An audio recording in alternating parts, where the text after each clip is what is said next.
Naqueles dias, havendo uma grande multidão, e não tendo o que comer, Jesus chamou a si os seus discípulos, e disse-lhes: Tenho compaixão da multidão, porque há já 3 dias que estão comigo, e não tenho o que comer. E se os deixar ir em jejum para suas casas, desfalecerão no caminho, porque alguns deles vieram de longe.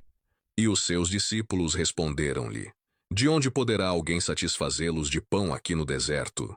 E perguntou-lhes: Quantos pães tendes? E disseram-lhe: 7. E ordenou à multidão que se assentasse no chão.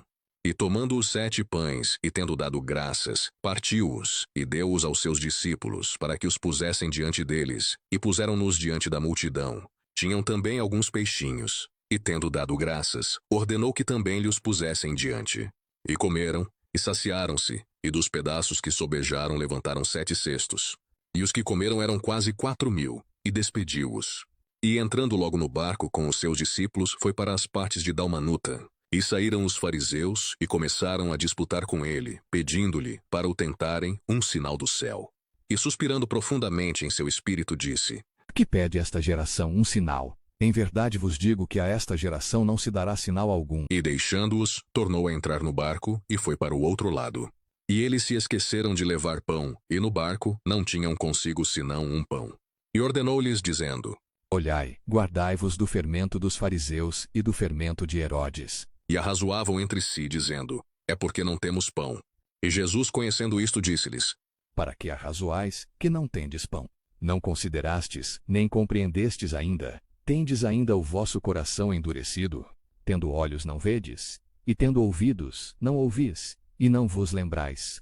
Quando partiu 5 pães entre os 5.000, quantos cestos cheios de pedaços levantastes? E disseram-lhe: 12. E, quando partiu 7 entre os 4.000, quantos cestos cheios de pedaços levantastes? E disseram-lhe: 7. E ele lhes disse: Como não entendeis ainda? E chegou a Betsaida, e trouxeram-lhe um cego, e rogaram-lhe que o tocasse. E tomando o cego pela mão, levou-o para fora da aldeia. E cuspindo-lhe nos olhos, e impondo-lhe as mãos, perguntou-lhe se via alguma coisa. E, levantando ele os olhos, disse: Vejo os homens, pois os vejo como árvores que andam. Depois disto, tornou a pôr-lhe as mãos sobre os olhos, e o fez olhar para cima. E ele ficou restaurado, e viu a todos claramente. E mandou-o para sua casa, dizendo: Nem entres na aldeia, nem o digas a ninguém na aldeia. E saiu Jesus e os seus discípulos para as aldeias de Cesareia de Filipe. E no caminho perguntou aos seus discípulos, dizendo: Quem dizem os homens que eu sou? E eles responderam: João o Batista e outros, Elias, mais outros, um dos profetas. E ele lhes disse: Mas vós quem dizeis que eu sou? E respondendo Pedro lhe disse: Tu és o Cristo. E admoestou-os para que a ninguém dissessem aquilo dele.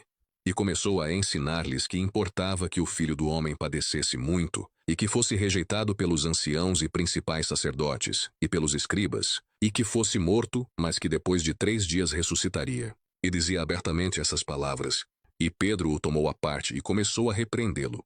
Mas ele, virando-se, e olhando para os seus discípulos, repreendeu a Pedro, dizendo: Retira-te de diante de mim, Satanás, porque não compreendes as coisas que são de Deus, mas as que são dos homens. E chamando a si a multidão com os seus discípulos, disse-lhes: Se alguém quiser vir após mim, negue-se a si mesmo, e tome a sua cruz, e siga-me. Porque qualquer que quiser salvar a sua vida, perdê-la-á.